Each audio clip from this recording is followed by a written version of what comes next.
Nombre completo del entrevistador, Jonathan Alberto Charris Torres. Nombre completo del entrevistado, Olga Margarita Vitar Granados. País al que pertenece el entrevistado, Venezuela. Ok, a continuación, el entrevistado va a decir textualmente lo siguiente. Confirmo que esta entrevista puede ser usada con fines académicos o comerciales, bien sea publicación de libros o artículos, y ser estudiada con fines de estudios culturales, por lo cual autorizo ser grabado en voz y video sin que esto busque perjudicar mi buen nombre. De igual manera, autorizo la investigación para ser utilizada con fines académicos y comerciales, publicación de libros y artículos. De igual forma, yo como entrevistador autorizo la investigación para ser utilizada con fines académicos y comerciales o publicación de libros y o artículos. Ok, entonces vamos a empezar con la entrevista. Es un cuestionario de diagnóstico cultural concerniente al autor Wilbot Manela, 2010. Ok, entonces con respecto al tiempo, profesora, en el país Venezuela, ¿tiende la gente a hacer varias cosas al mismo tiempo? Sí, hoy día somos multifuncionales, o sea, no nos dedicamos a una cosa en especial. La dinámica nos lleva o nos ha llevado a que hagamos varias cosas al mismo tiempo o de manera simultánea. ¿Cuál es la importancia dada al pasado, al presente y al futuro respectivamente?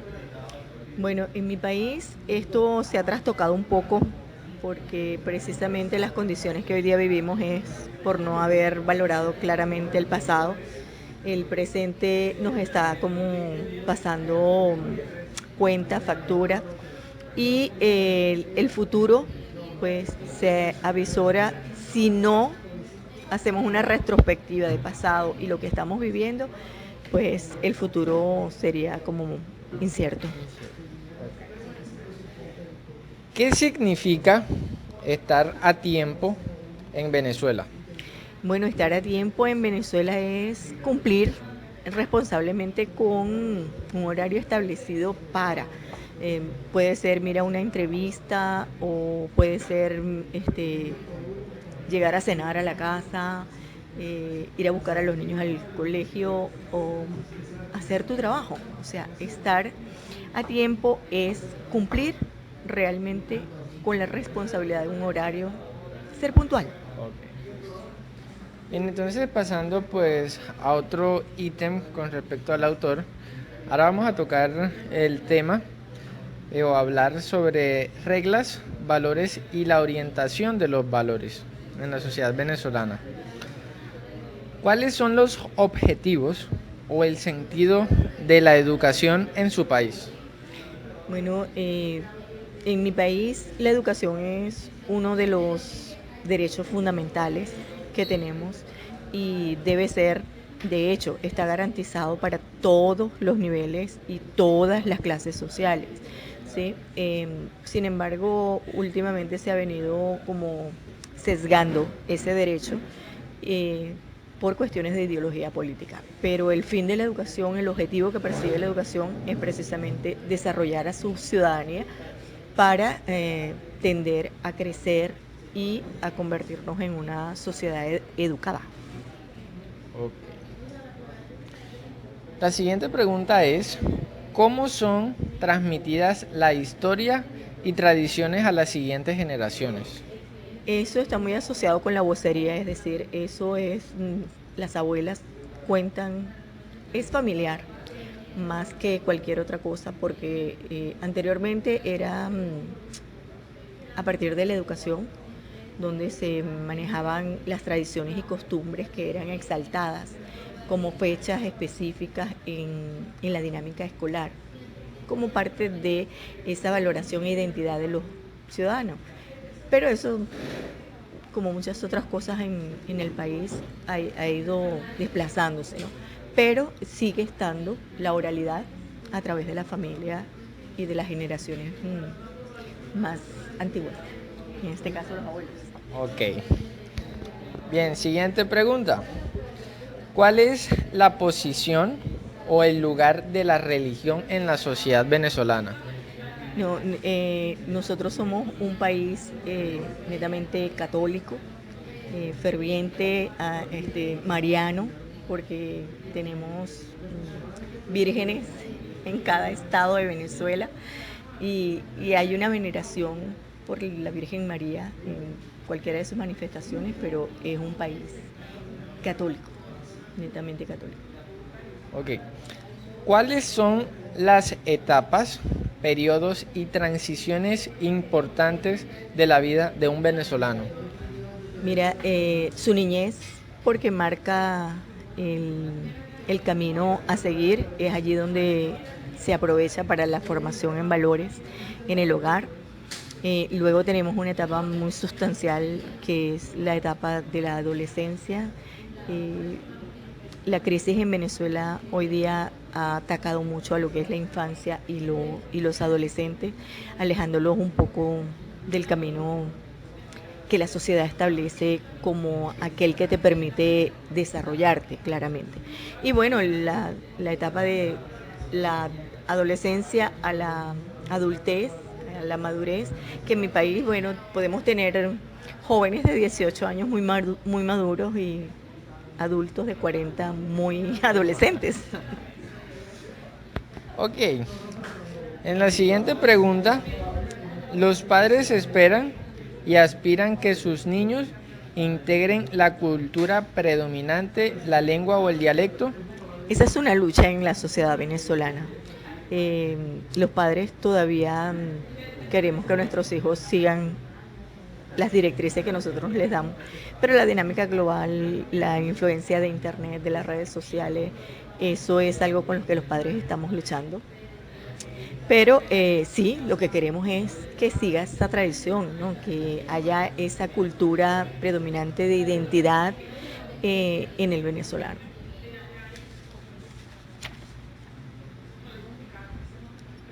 Bueno, en la siguiente pregunta, ¿cuáles son los valores culturales que se esperan sean preservados a pesar del nivel formal educativo? Nosotros en esa materia tenemos valores culturales que están asociados a la música. Somos un país que tiene el alma llanera como un himno, un segundo himno nacional, pero también tenemos la gaita como ícono de un género musical que a partir de octubre y hasta el mes de diciembre, entrado enero, todavía se escucha gaita en toda Venezuela. Entonces, en esa materia, en gastronomía, pues somos bien aferrados. A cualquier lugar donde nosotros vamos siempre decimos, extrañamos nuestras arepas y nuestro pabellón, que son las comidas típicas. Y eso pues queremos mantenerlo indistintamente del nivel educativo que tenga la sociedad venezolana.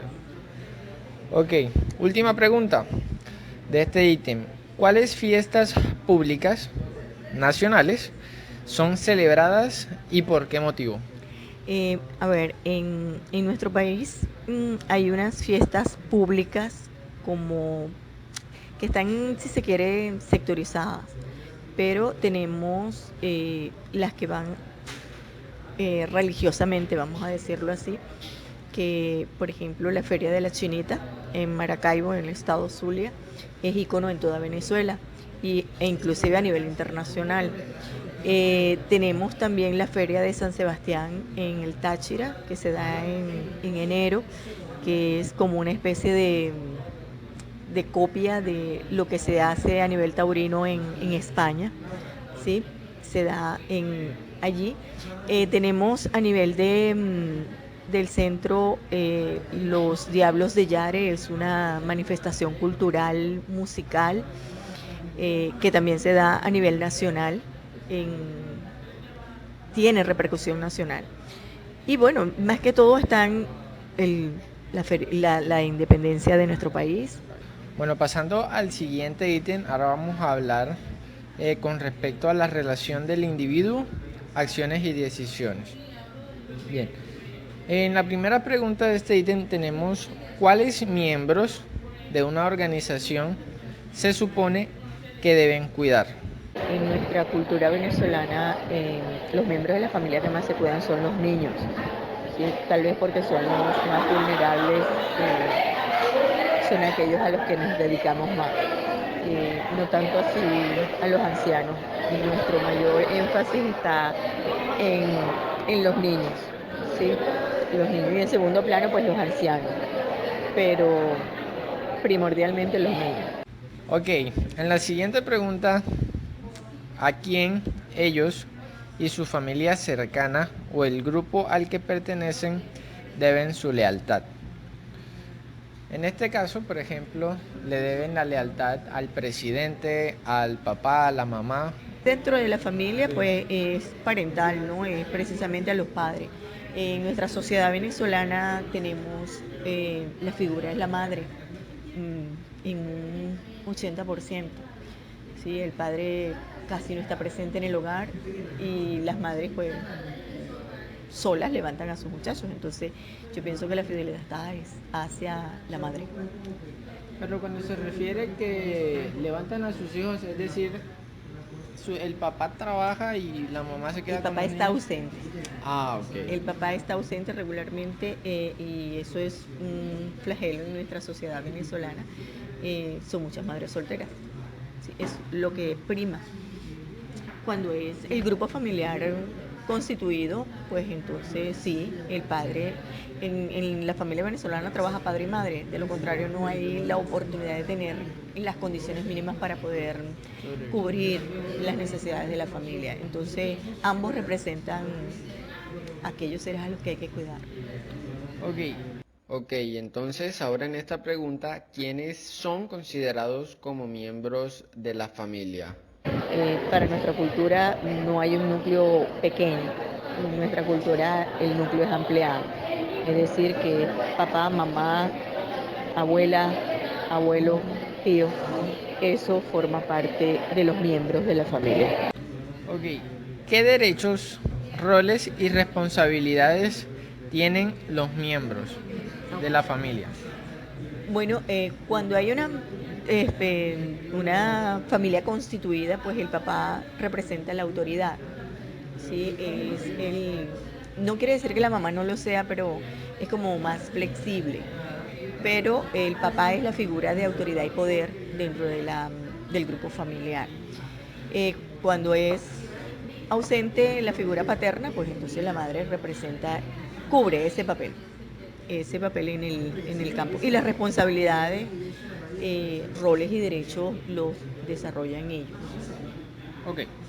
En la siguiente pregunta, ¿cuál es la relación del hombre con la naturaleza? ¿Se supone que debería adaptarse a ella o controlarla? Se supone que se debería adaptar a ella en una simbiosis bien equilibrada, pero en nuestro país no hay una cultura ambiental sostenible, no hay un cuidado del recurso hídrico, no hay un cuidado del recurso suelo, o sea, no hay una conciencia ambiental, aun cuando desde el sistema educativo la Ley Orgánica de Educación establece algunos parámetros obligatorios de paso en el pensum para la educación ambiental.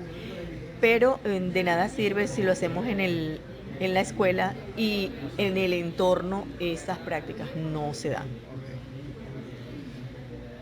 Bien, en la siguiente pregunta, ¿cómo los fenómenos como la lluvia, los rayos, las inundaciones, etcétera, son explicados?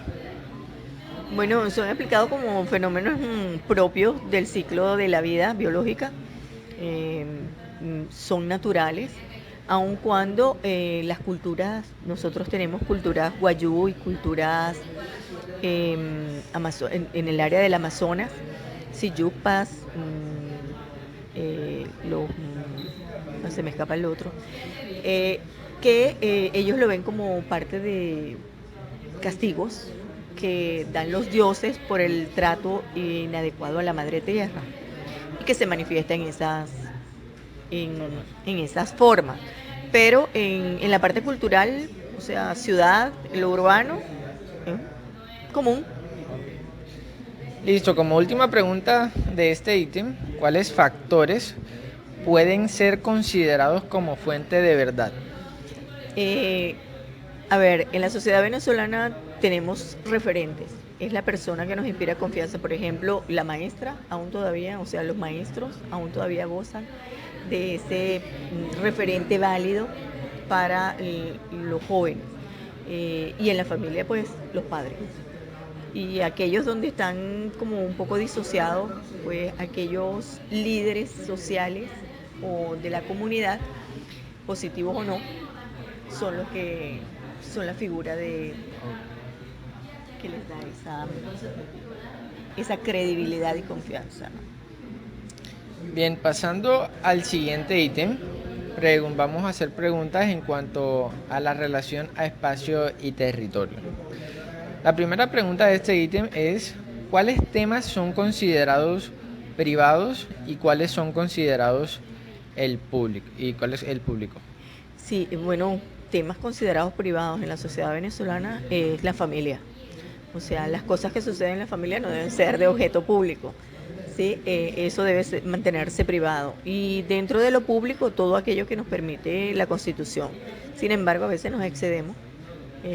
Por naturaleza, el venezolano tiende a ser un poco flexible en cuanto a las normas, reglas y leyes que establece la sociedad. O sea, si se las puede vulnerar, lo hace, sin ningún reparo.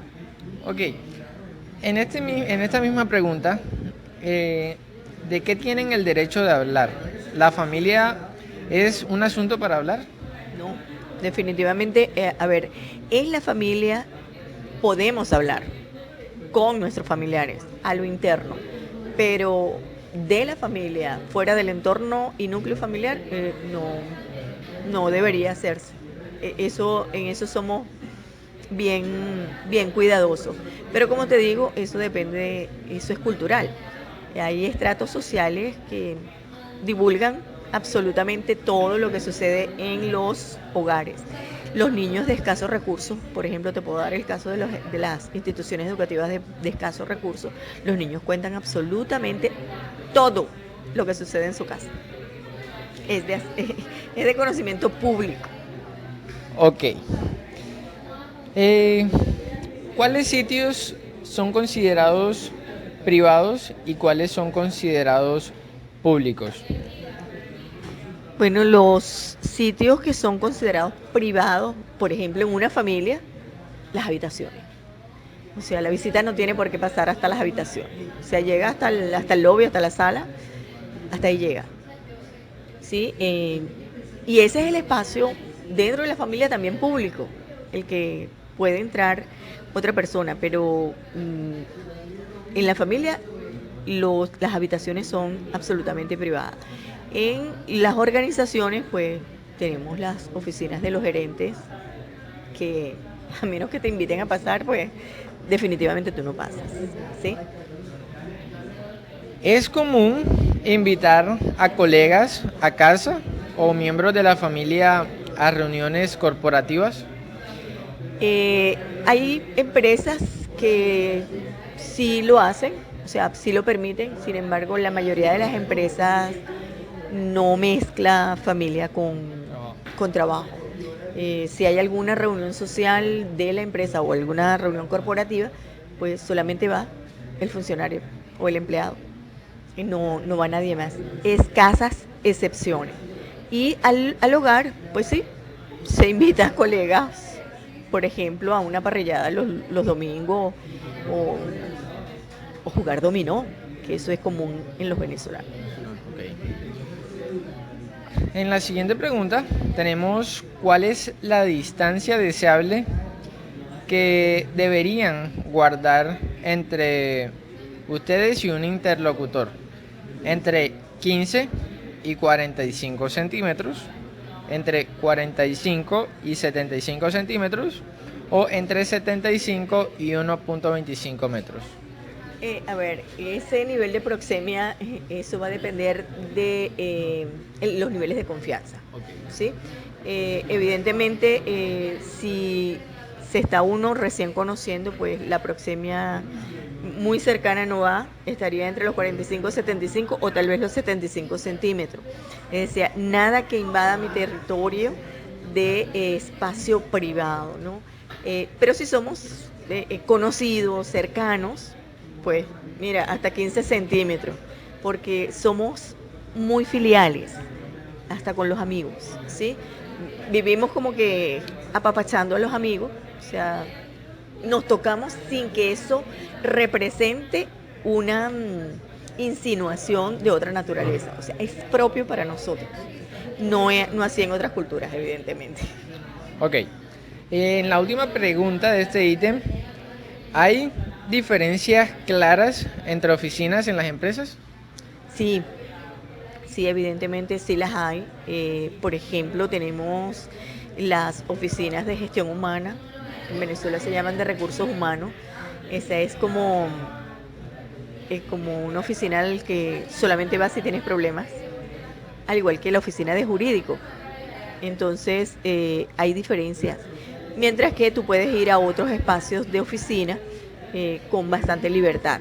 Pero lo que son esas y las oficinas de los gerentes, eh, tienes que tomar cita para poder asistir. En el siguiente ítem, preguntas en cuanto a la organización. ¿Cómo se comparte el poder político en su país? Sí, bueno, a nivel de las organizaciones, el poder político en el país se trata desde las jerarquías. Sí, son ellos los que determinan las líneas y políticas que va a regir la organización y son ellos quienes velan precisamente porque esas políticas se cumplan y no se vulneren. Eh, ¿Cuáles son las instituciones políticas más influyentes en el país? Bueno, las instituciones políticas más influyentes en el país son precisamente aquellas que están asociadas al Estado y aquellas organizaciones de partidos políticos, que en nuestro país no hay división, lamentablemente. Entonces hay más bien hoy día una mezcla total que tú no sabes diferenciar entre el poder político, el poder legislativo, el poder judicial, es toda una mezcla.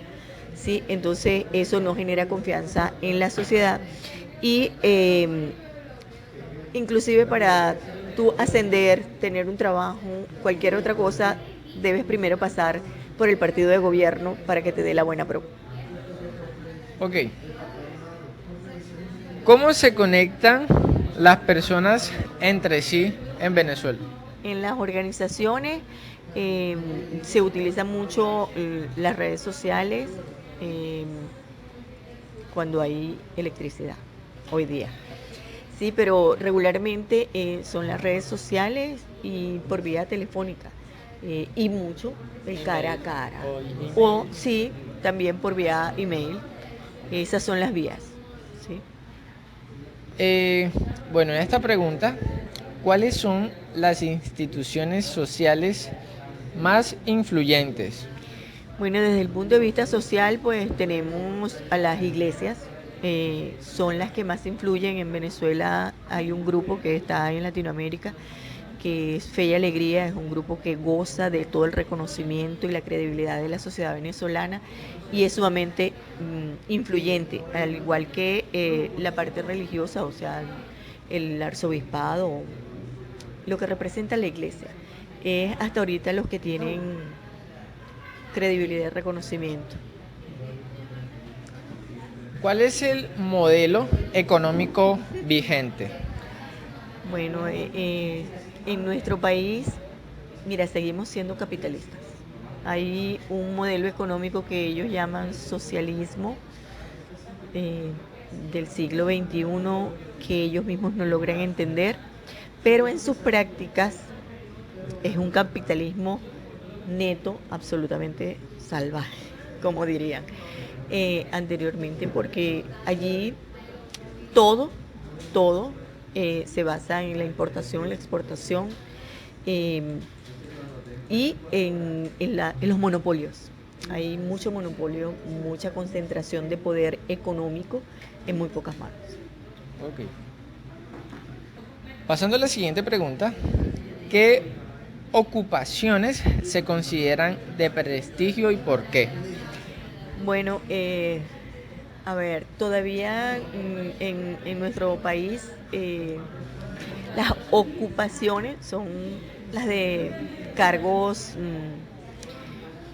políticos como concejales, alcaldes, gobernadores. Eso es lo non plus ultra. Y por supuesto, presidentes de corporaciones bancarias, PDVSA, que es la mayor filial de Venezuela. Esos son los que predominan. Allí, cuando tú eres alcalde o tú eres concejal, así no tengas estudio, porque la Constitución venezolana no te exige que tú tengas título universitario, sino que puede ser cualquier hijo de vecina que haya hecho trabajo social, pero sigue siendo un hijo de vecina. O sea, lo llaman doctor, ¿sí? Entonces, esa es la cultura que hay. ¿Por qué? Porque te lo está dando es el cargo. O sea, tú eres el diputado, tú eres el concejal, tú eres, así no hayas estudiado, así. ¿Hay una clara separación entre la vida profesional y la vida privada? Sí, sí, aún en nuestro país eso se respeta. Lo que es la vida privada y la vida profesional u ocupacional mantienen espacios separados. Muy poco se mezclan, muy poco. Ok. ¿Se pone énfasis en la colaboración o en la competencia? Definitivamente en la competencia, pero la competencia vista como arrolladora, aquella competencia en la cual quítate tú para ponerme yo. Eso es lo que prima en nuestro país. No hay un sentido de colaboración, aun cuando desde el punto de vista social, te estoy hablando desde el punto de vista organizacional, no existe esa cultura. Desde el punto de vista social, todavía en las urbanizaciones, en los barrios, en los sectores, se maneja la colaboración, no se maneja la competencia. Ok. En el siguiente ítem tenemos preguntas en cuanto a la actividad. En la primera pregunta tenemos ¿qué come la gente? ¿En qué cantidad y cuántas veces? Hoy día esa es una pregunta muy difícil de responder y hay familias que a veces comen una sola vez, como no pueden comer, si no toman agua, ¿sí? Por lo tanto, ¿y qué comen? Pues la carne ha desaparecido, o sea, la proteína en cualquiera de sus manifestaciones han prácticamente desaparecido de los hogares venezolanos. Y bueno, los granos, que era antes el paliativo de la mayoría de los venezolanos, también se ha disparado, cosa que ahora es como la carne de los tiempos antiguos, ¿no? Que antes, para que tú comieras carne tenías que tener muy buena condición social, pertenecer a la clase media o alta. Las clases bajas no tenían esa oportunidad. Hoy día eso pasa con los granos son la carne de aquellos tiempos. Y eso definitivamente está ejerciendo un efecto devastador en nuestra sociedad, porque es una sociedad desnutrida. Ok. ¿Cuáles son los buenos modales en la mesa? Los buenos modales en la mesa. Te tendría que hablar, no te puedo hablar en líneas generales, porque eso va a depender del nivel cultural. La mesa se toma como aquel espacio en el que discuten situaciones que a veces te hacen dar indigestión. La gente se levanta de la mesa brava cuando ese no es el espacio para poder hacerlo. Pero como te digo, eso es cultural. En una cultura más o menos alta, media alta, pues los modales en la mesa es que es compartir en familia, ¿sí? De resto no hay modales realmente. Ok. ¿Cómo influye la forma de vestir de las personas en la identidad social? Bueno, hoy día, y hago énfasis en el hoy día porque nuestra dinámica de vida ha cambiado en estos últimos 20 años. Hoy día la gente se coloca lo que consigue.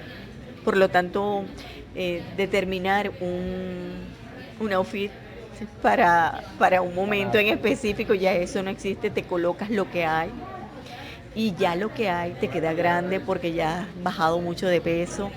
Entonces tienes que sobrevivir con eso, porque de paso no hay el poder adquisitivo para que tú puedas reponer tu guardarropa. Ok, ¿cuál es el concepto y el valor de la belleza y el atractivo? Siguen diciendo que nuestro país es un país de mujeres muy hermosas.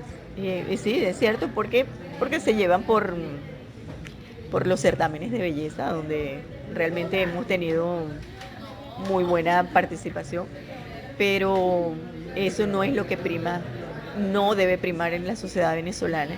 Pero seguimos eso, o sea, tú ves que se acerca un certamen de belleza, no tenemos nada en la nevera, no tenemos nada en la despensa, pero el certamen de belleza nosotros lo vemos porque sigue la ilusión de que ese es el sueño que queremos cumplir. Es decir, que por ejemplo, cuando se está, digamos, en esa situación de cortejo de pronto, digamos que el hombre o la mujer se fijan más bien es en la apariencia física. Sí, Ok. sí. En nuestro país sí, eso es fundamental y hay mucho bullying con respecto a eso, tanto para mujeres como para hombres. Sí, eso es terrible. Y tú ves bonitos con bonitas. O sea, tú no ves bonitos con feas, a menos que el bonito o la fea tenga un poder adquisitivo que anule o nieble su atractivo, ¿no? Ok, en la siguiente pregunta, ¿qué formas de arte y música se valoran mucho?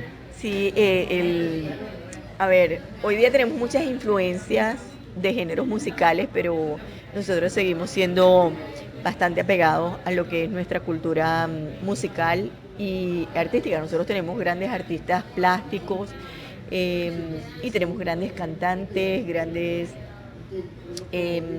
soneros y bueno, en la parte musical todavía lo que es la salsa, el merengue. Nosotros tenemos música muy propia, que es la guaracha, que todavía se mantiene eh, en, en, las, en la sociedad venezolana. Y el arte, bueno, no es muy valorado por muchos porque eso depende de la cultura, pero sí nosotros tenemos artistas que han puesto a disposición de la ciudadanía sus obras y están, tú las ves en las calles. Entonces, pero la gente no las entiende.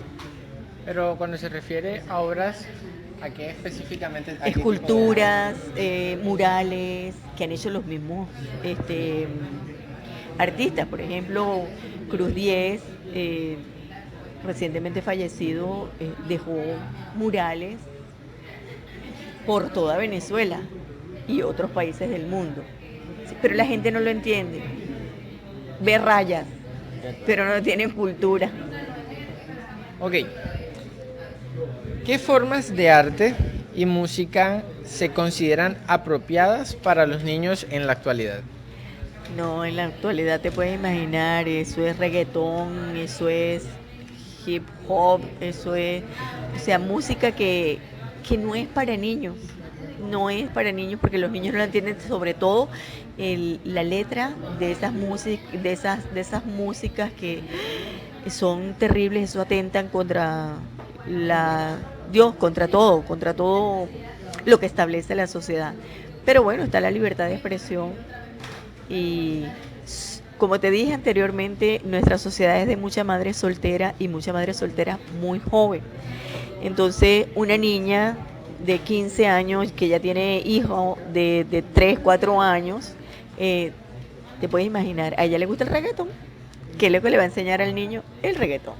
Entonces, lamentablemente, así que en la escuela se trate porque hay unas normas establecidas por el Ministerio de Educación en el cual haya predominancia de nuestra música venezolana en todas sus manifestaciones, el vals, el alma llanera, el contrapunteo, en fin, muchos géneros musicales, pues el reggaetón hace, sí, eso donde las niñas se mueven como locas, que se van a desarmar.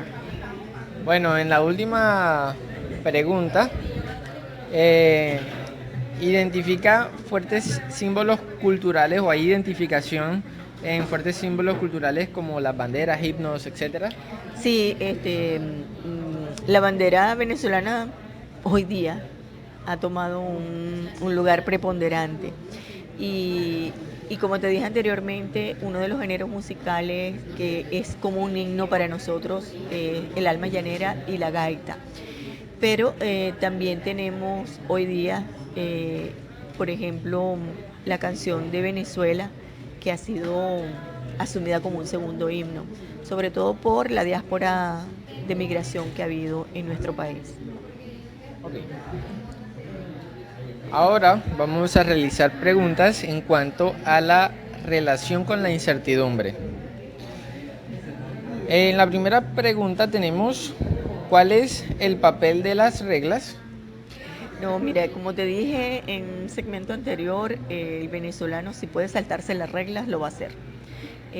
No es nada previsivo, no, Es cortoplacista. sí, es cortoplacista, pero su problema está en que él cree que todo lo puede vencer. Entonces no hay riesgo que él no pueda superar. Ese es su problema. Ok, entonces la gente trata de minimizar los riesgos a través de las reglas. No, para nada, para nada. Eso lo pueden hacer algunas empresas porque es de carácter mucho más severo, obligatorio, supervisado. Porque va a depender el que si tú te violentas las normas en la empresa, eso puede depender que tú te quedes o no, te voten. Pero en la sociedad como tal, tú ves con mucha ligereza cómo se pasan los semáforos, no hay respeto por los pares, el paso peatonal, el paso para las bicicletas. No, eso, si lo puedo eh, hacer, lo hago. No hago una cola o una fila en el banco, si me puedo colar, y lo hago con cualquier cantidad de desparpajo. O sea, no me importa, me voy acercando, converso y me meto. O sea, no hay problema para eso, no hay vergüenza para eso. Listo, en esta pregunta tenemos, ¿son las reglas numerosas y complejas o limitadas y restringidas? No, yo pienso que las reglas en nuestro país son equilibradas. Lo que pasa es que al no haber, a ver, tú no puedes hacer una regla si esa regla no es monitoreada y sancionada si se violenta. ¿Y qué sucede? Que quien diseña las reglas, quien establece las reglas es el primero que la vulnera. Entonces, si es el primero que la vulnera, en la sociedad se cree en el derecho de, ¿por qué lo voy a seguir? Si él lo hace. Como una cadena. Listo. En la última pregunta de este ítem tenemos, ¿cómo se considera la toma de riesgos? No, te digo, no hay, eso es muy a la ligera. De hecho, cuando han habido eventos naturales, ¿sí? O incendios, cualquier de esas situaciones que son amenazas, la gente va a averiguar, a tomar fotos, pero no hay una cultura de riesgo establecida claramente en nuestro país. O sea que no existe. Como tal, para que nosotros nos podamos resguardar, no hay una cultura de riesgo. De hecho, creo que en las casas no hay ni siquiera un botiquín de primeros auxilios. Ok. Ahora vamos a pasar a un cuestionario de negocios para descifrar una cultura. Bien, ¿cómo se llevan a cabo los primeros contactos? Es decir, ¿es necesario que un conocido lo introduzca o es suficiente un contacto directo? ¿Cómo se presentan las personas? Bueno, regularmente las personas buscan como alguien que esté dentro ya o muy cercano al decisor o aquel que tenga el poder de incorporarte dentro de la empresa o que tenga influencia. Ese es el patrón que se sigue. Regularmente, aun cuando es en el sector empresarial, de los negocios, el sector político partidista juega un papel preponderante, ¿sí? Y esa es la vía que casi todos utilizan. Ok. En esta pregunta, ¿quiénes son las personas que hacen negocios? Es decir, de pronto el hombre o la mujer, ¿qué métodos utilizan y qué por sus objetivos? Bueno, en el campo de los negocios, y hay que diferenciar, ¿sí? En el campo de lo privado ese se quiere un poco más normado, indistintamente lo puede hacer el hombre o la mujer, aunque hay una predominancia del hombre sobre la mujer, pero lo hace precisamente con métodos adecuados de presentación de proyectos, de ideas de negocio que abonan hacia las organizaciones. Esto con el fin de poder vincularse a ellas. ¿Sí? Ese es el mecanismo. En el campo de lo público, pues ahí ya la cosa varía, porque y ahí, aunque no tengas un proyecto de negocio, aunque no tengas una idea de negocio, si tienes alguien de enlace influyente, pues siempre vas a entrar. Ok. ¿Cómo las personas consiguen una buena posición en el entorno de negocios? En el entorno de negocio, cuando hablamos del sector privado, es por méritos, ¿sí? Por desempeño, por las competencias que demuestras en el hacer, por las relaciones, por cómo llevas a un nivel superior tu unidad de trabajo o tu equipo de trabajo. En el mundo de lo público, pues eso dista mucho. No es, en esos términos subes más por palanca o por otros medios que por el desempeño que tú tengas. Tú puedes tener años y ves cómo personas sin competencias, sin experticia, te pasa por encima. Y eso va generando un clima organizacional realmente adverso. Y por eso pienso que es una de las aristas más y variables que más afecta al sector público. ¿Sí? Hay mucho descontento y mucha desmotivación, pero es lo más seguro que hay para un ciudadano venezolano de mantener un ingreso fijo. Ok. Para esta pregunta, ¿cuáles son las reglas que deben observarse? Sí, en el campo de lo privado, en la parte de los negocios es mantener exactamente la ruta que debe seguir quien va a vincularse o va a presentar una idea de negocio. Porque eso es lo que le va a dar la credibilidad dentro de la organización si llega a vincularse.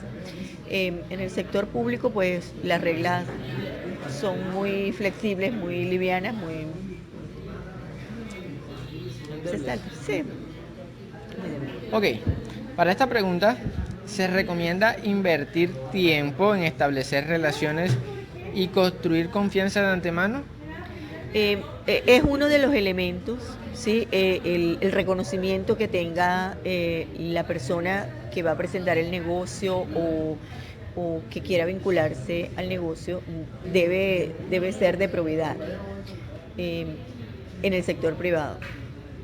Eso es fundamental y eso eso lo genera la confianza de saber que es una persona competente, que no es una persona conflictiva, que es una persona abierta, con lo que conjuga con los valores de las organizaciones a las cuales se quiere vincular. Ok. Pero entonces, o sea, ¿es suficiente establecer contacto con el interlocutor cuando surge una oportunidad de negocio para concretar este? Sí, bueno, en muchos casos sí, porque el interlocutor es el que plantea la idea de negocio, ¿sí? Es el que mejor la conoce y a veces eso basta para por lo menos tomar una decisión inicial. Una decisión inicial porque dentro del sector privado hay ciertos niveles decisorios. Ok. Eh, ¿Dónde, cómo y cuándo se debe organizar una reunión? Eh, en las empresas privadas regularmente son espacios que están habilitados para eso, porque en una reunión de negocios lo que se va a tratar es aspectos que son determinantes para las organizaciones. Por lo tanto, tiene que ser un espacio donde ellos puedan conversar de manera o discutir las ideas alternativas, análisis que puedan hacer sin que haya interrupciones constantes, un lugar que sea adecuado, sillas ergonómicas, que las hay. Por lo tanto, debe ser un espacio acorde para lo que se va a plantear, negocio. Es decir que, por ejemplo, puede darse el caso de que de pronto las reuniones se puedan dar fuera de la oficina. Sí, puede ser un almuerzo de negocio o una cena de negocio cuando ya se quiere como concretar o buscar información adicional, ¿sí? Cuando ya se está capturado y se quiere ahondar un poquito más fuera del espacio de la empresa, porque la empresa siempre intimida. Entonces, ver cómo te comportas en otro espacio y entorno, ¿no? Para medir otras cualidades. Ok. Bien, en esta última pregunta, proceso de negociación, ¿cómo iniciar una negociación? Bueno, toda negociación en estos entornos en mi país parten precisamente de saber y reconocer que hay una situación problema, identificar esos focos de problema para sentar a las partes, analizar y ver qué están dispuestos a ceder o por qué surgió la situación y ver si se puede aclarar. Y allí comienza ese proceso de diálogo para ver hasta dónde se puede llegar y la disposición que hay. Evidentemente el negociador tiene que tener una disposición muy abierta. Ok, en este tipo o en el proceso de negociación, ¿quién negocia? ¿Qué tan rápido es el proceso de negociación y cómo se cierra una negociación? Bueno, el proceso de negociación tiene estadios, ¿sí? Hay momentos en los que cuando hay una percepción entre los negociadores de que no se va a dar, de que está como quien dice cerrado el diálogo, entonces es necesario hacer una parada, hacer un descanso para que las mentes de estas personas puedan dilucidar otros aspectos, ver otros escenarios y volver a sentarse posteriormente ante el llamado de un mediador, ¿sí? Que surgirá para que los negociadores se sienten nuevamente a negociar. Evidentemente, ¿quiénes son los que negocian? Los afectados. Definitivamente son los afectados, y qué tan rápido es el proceso va a depender de la disposición que tenga cada uno, de entender claramente hasta dónde puede o no puede ceder sin sentirse vulnerado en sus derechos. Ok, ¿y cómo generalmente cierran una negociación? Regularmente, y te estoy hablando en el espacio privado, porque en el espacio público es muy difícil que haya inclusive negociación. Regularmente ahí es arbitraje, o sea, un tercero decide cómo se termina el asunto. Las partes quedan evidentemente enemistadas, pero en el caso de lo privado, las negociaciones se cierran siempre sobre la idea de ganar-ganar. De ganar-ganar, donde se destaca inclusive que estamos ganando ambos por muy poco que sea. Ok, y bueno, ahora ya por último vamos a pasar a preguntas generales. Comente cuál cree que es el estereotipo que marca su cultura en el mundo, es decir, por el cual su cultura es identificada. Bueno, a ver, nosotros los venezolanos somos identificados como, emprendedores. Coloquialmente nos llaman echados para adelante, o sea que nosotros a todo le damos el frente. Si no nos amilanamos, no nos importa el nivel profesional que tengamos, si la necesidad nos lleva a que tenemos que hacer un trabajo diferente, pues eso para nosotros no nos desmerita. Nuestro interés siempre es trabajar y por eso se nos ha reconocido a nivel mundial. Evidentemente, en todo proceso en por ejemplo, de migración tan terrible que hemos tenido los venezolanos, donde esta diáspora de compatriotas han tenido que irse por todo el mundo, hoy Venezuela está de pedacitos en todo el mundo, pues a nosotros se nos filtran, como en todo, ¿no? Gente que no está dispuesta a trabajar, gente que le gusta el facilismo y esa gente perjudica, lamentablemente. Son pocos, pero perjudican a la mayoría. Ok. Ahora vamos a pasar a la siguiente pregunta. ¿Cree que hay dentro de su cultura diferenciación por grupos? Sí, lamentablemente como país latinoamericano hay marcadas diferencias entre grupos sociales y económicos, ¿sí? Y eso se ha mantenido a lo largo del tiempo. Este socialismo que quiso unificar lo que ha hecho es afianzar aún más esa división y esa brecha se ha ampliado un poco más. Porque ahora hay algo que antes no había en nuestra cultura, en diferenciación. Antes los ricos, los de la clase alta, media alta, baja, muy baja, nos mezclábamos todos y nunca nos vimos como enemigos, ¿sí? Nunca nos vimos, hoy día nos vemos como enemigos, lamentablemente. Pero, por ejemplo, aquí en Colombia están lo que son los estratos 1, 2, 3, 4, 5 y 6. ¿Ese mismo estilo existe allá? Existía con la clase muy baja, que vendría siendo el estrato 1, o si vamos a hacer el equivalente, 1, 2.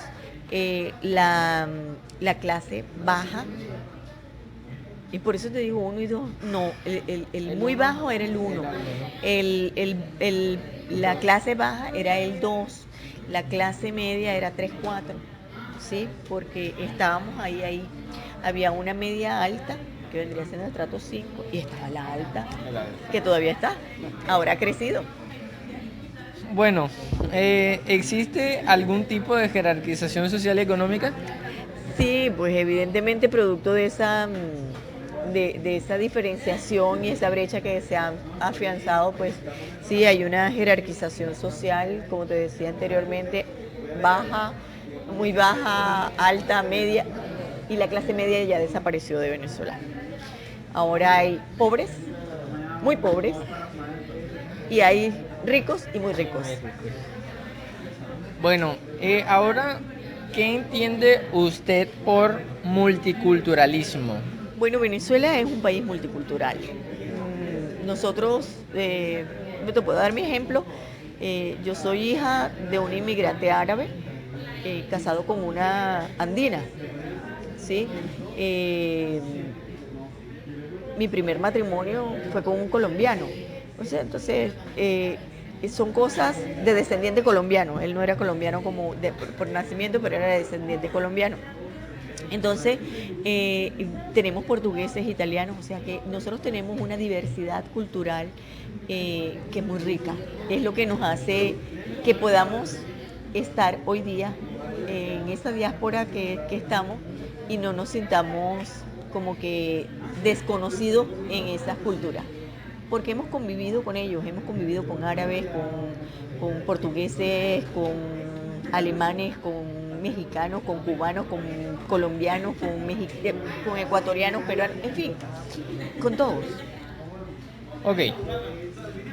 Nombre 3 aspectos positivos y 3 aspectos negativos de las migraciones. ¿Cómo afectan la cultura? Sí, a ver, nosotros precisamente, uno de los aspectos positivos que le veo hoy día a esto de las migraciones culturalmente hablando, es que estamos apreciando la cultura nuestra identidad y nuestro amor por Venezuela. Es cuando nos dimos cuenta realmente que que nos hace falta a nuestro país, que lo que vivíamos en nuestro país realmente era valioso. Eso es un aspecto positivo. El segundo aspecto positivo es que hemos demostrado en los lugares que hemos ido que somos realmente emprendedores, que no somos vagos, ¿sí? Que nos gusta trabajar y que somos reconocidos por la calidad profesional y la calidad educativa. ¿Sí? Fíjate que recientemente, ayer, salió en la prensa que el mejor estudiante de Suiza es un venezolano. Entonces, te puedes imaginar, eso para nosotros es maravilloso. En Chile hubo una, una entrevista, examen para 400 médicos, ¿sí? De todo el país, y quedaron 100 médicos, y de los 100 médicos, 80 eran venezolanos. Entonces, te puedes imaginar, esa es la calidad que nosotros queremos dar a conocer, y es lo que nos ha permitido esto, porque nosotros siempre fuimos turistas en los demás países. Nunca nos vimos como inmigrantes en ninguna parte, y no sabemos ser inmigrantes de paso, no sabemos. Estamos aprendiendo, y eso es eso como otro aspecto positivo, ¿verdad? Y otro aspecto positivo que le veo a esto es el, la parte filial de la familia. El extrañar a la familia. Nosotros éramos, despegados los muchachos con sus amigos, los adultos con los adultos. Hoy día quisiéramos valoramos más a los papás, a los mamás, a los tíos, que antes nos fastidiaban, ¿sí? Hoy no. Hoy queremos estar con ellos, y todo el tiempo nos mantenemos con el celular, con la tablet, comunicándonos. Eso nos ha unido. Desde el punto de vista negativo, pues como te dije, hay filtraciones en todo proceso migratorio, y la cultura del venezolano de querer ser más vivito que los demás, o sea, que se la sabe toda, porque nosotros le echamos a todo, le echamos para adelante, ¿no? A todo. Entonces eso nos trae problemas con la demás gente. Somos muy alborotados también, o sea, somos muy ruidosos. Sí, tal vez aquí en Barranquilla no se note tanto, porque Barranquilla también tiene características muy similares con los venezolanos, pero en otros países no es así. Entonces, somos ruidosos, somos escandalosos, nos gusta poner la música a todo volumen, no respetamos al otro. Y otra cosa que veo es que el nivel de exigencia, los países nos están recibiendo en la medida de sus posibilidades, y cuando hay algunas restricciones porque hay que regular las migraciones, entonces nos enojamos y queremos porque nosotros recibimos en una época mucha gente, sí es verdad, pero fue regulado, y estos países no estaban acostumbrados, más bien eran inmigrantes, ahora ellos son receptores de migraciones, entonces no estaban acostumbrados, no tenían un sistema de migración que les permitiera normar eso, y ahora lo están haciendo, se vieron en la necesidad, y eso choca a los venezolanos, y entonces nos ponemos en la posición de exigir, entonces eso no nos trae nada bueno. Bueno, con esta última pregunta cerramos la entrevista. Espero haya sido del agrado de todos y nos vemos en una próxima ocasión. Muchas gracias.